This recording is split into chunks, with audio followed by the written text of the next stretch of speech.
गणगौर व्रत कथा। सभी बहनों को गणगौर व्रत की हार्दिक शुभकामनाएं। गणगौर व्रत की कथा। भगवान शिव और देवी माता पार्वती की जय हो। ईशा गौर की जय हो। भगवान शिव और देवी पार्वती की इस कथा को पढ़ने से मिलता है सुख और सौभाग्य। गणगौर व्रत चैत्र शुक्ल तृतीया तिथि को किया जाता है। इस साल चैत्र शुक्ल तृतीया तिथि 21 मार्च यानी आज है। गणगौर व्रत इसी दिन पूरा होगा। मानता है कि गणगौर का इस तरह से पूजन करने से विवाहित कन्याओं का सुहाग बना रहता है और पति पत्नी के बीच प्रेम बढ़ता है। आइए हम कथा सुनते हैं। एक समय की बात है, भगवान शिव और देवी पार्वती नारद मुनि के साथ पृथ्वी पर भ्रमण पर आए। उस दिन संयोग से चैत्र मास की शुक्ल पक्ष की तृतीया तिथि थी। इस तिथि को गौरी तृतीया के नाम से भी जाना जाता है।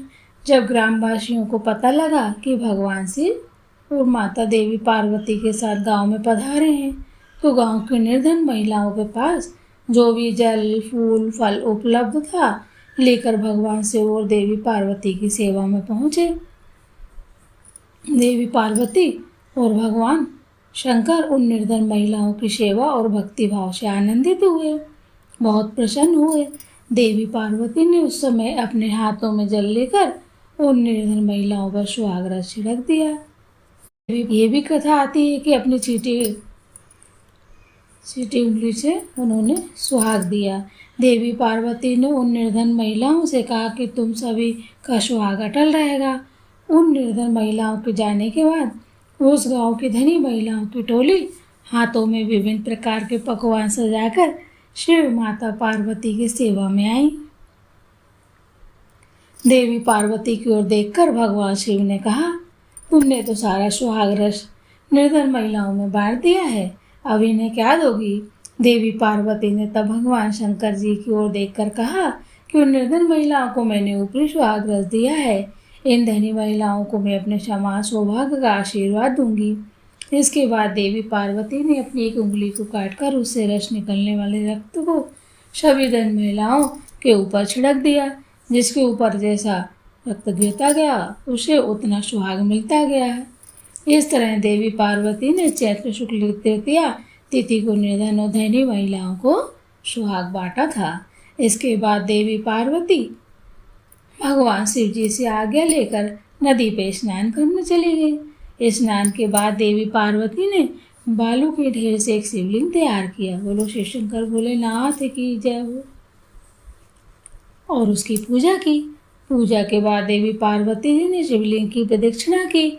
इसी तरह उस शिवलिंग से शिव जी प्रकट हुए। बोलो शिव शंकर भोलेनाथ की जय हो, माता पार्वती की जय हो। और देवी पार्वती से कहा कि आज के दिन यानी चैत्र शुक्ल तृतीया के दिन जो भी सुहागन महिलाएं शिव और गौरी की पूजा करेंगी उससे अटल सुहाग प्राप्त होगा। इधर शिव जी की पूजा करते हुए देवी पार्वती जी को काफी समय हो गया, तो वह लौट कर वहाँ आए जहाँ पर शिव जी विराजमान थे। देवी पार्वती से भगवान भोलेनाथ ने पूछा कि काफी समय लग गया आने में। देवी पार्वती ने इस तट पर यह कह दिया कि उन्हें नदी के तट पर भाई और भावज मिल गए थे, उन्होंने दूध भात खिलाया। भगवान शिव जी समझ गए कि देवी पार्वती उन्हें बहला रही हैं। इस पर शिव जी ने कहा कि वह देवी पार्वती के भाई भावज से मिलेंगे और दूध भात खाएंगे। शिव जी देवी पार्वती और नारद जी के साथ नदी तट की ओर चल पड़े। देवी पार्वती ने मन ही मन भगवान भोलेनाथ से प्रार्थना की, हे शिव शंकर मेरी बात का लाज रखना। जब भगवान शिव नदी तट पर पहुँचे तो वहाँ उन्हें एक सुंदर महल दिखा। उसमें देवी पार्वती के भाई भावज थे।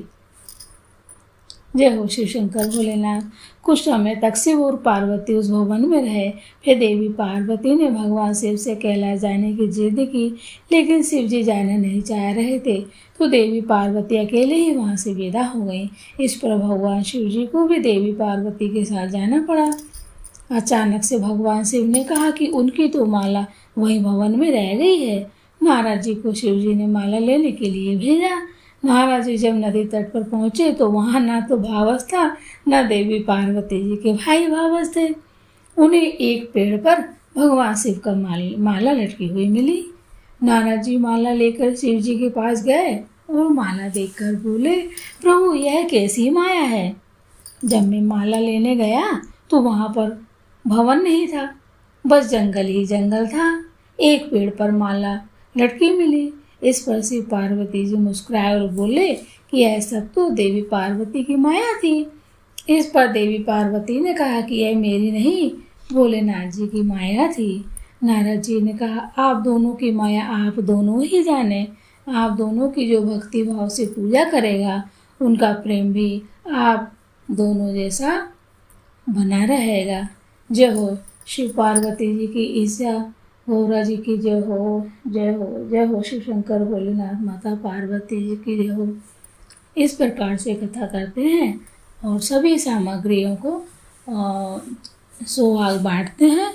आपस में भी सभी सौभाग्यवती स्त्रियों को एक दूसरों को हल्दी कुमकुम लगाना चाहिए, सौभाग्य की चीज़ें बांटना चाहिए आपस में। वो भगवान भोलेनाथ हम सब आप सबकी मनोरथ पूर्ण करें, सभी सुहाग हों, अखंड सौभाग्यवती बने। जैसे शिव शंकर भोलेनाथ ने सबकी रक्षा की, ऐसे हमारी और हमारे परिवार की रक्षा करें। जय हो ईशा गौर की जय हो। गौर गौर घूमती ईशा पूजे पार्वती, पार्वती को आलू टीको टीको टीको दे टमको दे, गोरा रानी व्रत करे, करता करता आसाया मासाया, फिर खाने लाडू लाया, लाडू ले वीरा ने दिया, वीरा ने चटकाए गयो। इस प्रकार से गौर गौर गोमती का महिलाएं गीत गाती हैं।